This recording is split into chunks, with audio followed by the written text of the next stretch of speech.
नमस्कार दोस्तों, आज हम जानेंगे सातवें भाव के बारे में। तो इससे जानेंगे क्या क्या चीज़ों का विचार किया जाता है। तो सबसे पहले है पत्नी। इससे पत्नी के बारे में देखा जाता है, पत्नी कैसी मिलेगी, अच्छी मिलेगी या बुरी मिलेगी, पत्नी का रंग रूप आकार और उनका संभाव कैसा होगा, वो सातवें भाव से देखा जाता है। दूसरा है साझेदारी यानी पार्टनरशिप।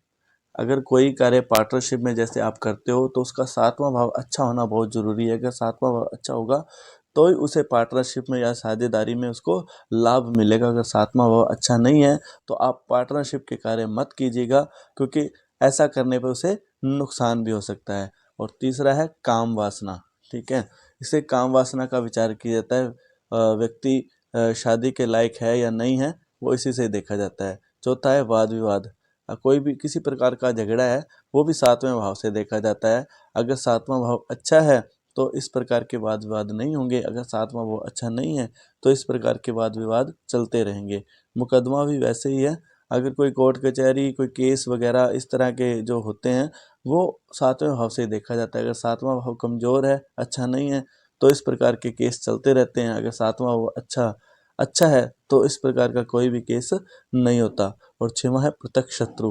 वैसे तो शत्रु का भाव छठवां ये भाव है, लेकिन प्रत्यक्ष शत्रु यहाँ पर बताया गया है जो हमें स्पष्ट दिखाई देते हैं, वो सातवें भाव से देखे जाते हैं, जो हमारे सीधे तौर पे हमारे ऊपर वार करते हैं। अगर सातवां भाव अच्छा है तो ये प्रत्यक्ष शत्रु हमारे ऊपर हावी नहीं होते। अगर सातवां भाव अच्छा नहीं है तो ये प्रत्यक्ष शत्रु जो है, जो सीधे तौर पे वार करते हैं, वो हम पर हावी हो जाते हैं।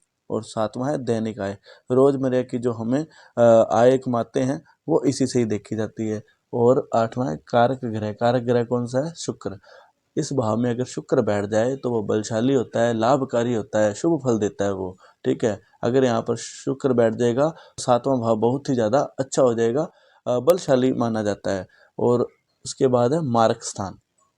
सातवें भाव को मारक स्थान भी कहते हैं। मारक यानी मारने वाला। ठीक है, ये सातवें भाव का अगर जो स्वामी होता है, जैसे मान लो यहाँ पर पांचवी राशि है। ठीक है, आपको बताया हुआ है पांचवी राशि का स्वामी कौन होता है? सूर्य होता है। ठीक है, अब जब सूर्य की दशा आएगी तब व्यक्ति को मृत्यु तुल्य कष्ट होगा। ये सातवां भाव और ये दूसरा भाव जो होता है ये मारक स्थान माना जाता है। ठीक है, मान लो यहाँ पर 12वीं राशि है, तो 12वीं राशि का स्वामी कौन है? गुरु।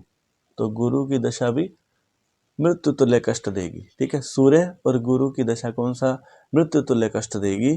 ठीक है, इसमें व्यक्ति की डेथ भी हो सकती है या मृत्यु तुल्य कष्ट भी आ सकता है, यानी मरने जितना कष्ट भी आ सकता है, यानी बाल बाल बच सकता है। इस तरह का कोई दुर्घटना वगैरह या और भी कोई कारण हो सकता है। इस प्रकार की दुर्घटना हो सकती है उसके साथ। ठीक है, ये दोनों मारने वाले स्थान माने जाते। तो अगर ये सातवां भाव अच्छा होगा तो इनमें उन्हें लाभ मिलेगा। अगर सातवां भाव अच्छा नहीं होगा तो इनमें से नुकसान भी हो सकता है। तो आज के लिए बस इतना ही। तब तक के लिए जय श्री राम।